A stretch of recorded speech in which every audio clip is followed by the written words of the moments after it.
Yo, what's going on, everyone? It's your boy DLloyd. So the NBA today has officially announced that they will be changing the format of next year's All-Star game. Now, previously it was East versus the West. That's how the All-Star game has always been. This is the first year that will not be the case. The NBA is going now to more of a playground format, which means the top vote getters on both the Eastern Conference and the Western Conference, those two players will be team captains, and they will actually select which players are going to be on their team. So it's going to be like a playground game where you're just picking who you want to play with. Now, the main reason why they decided to go to this type of format as opposed to the East versus West format is because they want the games to be more competitive. Last year's game was pretty much no defense at all, and it was pretty boring to watch. They were just coming down the court.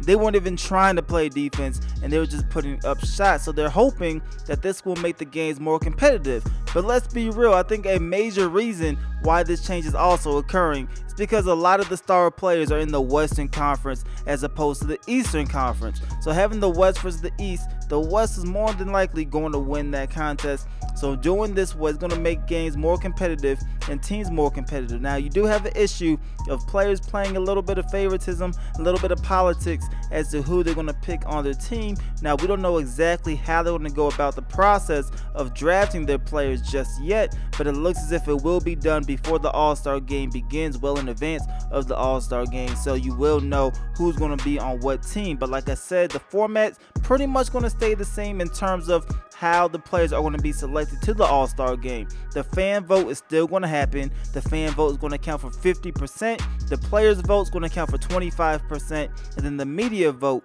will count for 25% as well. You will still have the starters, and then you will still have the reserves being announced. But the only difference is the players will then pick out of that pool of players to see which team they will actually play on. That might be a good idea. I think hopefully it might make it a little bit more competitive, but we'll see how this all plays out. But you guys let me know in the comment section below, are you a fan of the new changes to the NBA All-Star game, or do you still prefer the old East versus West instead of picking up your players playground style? You guys let me know how you feel about this in the comment section below. It's your boy DLloyd. I'm gonna see y'all next time.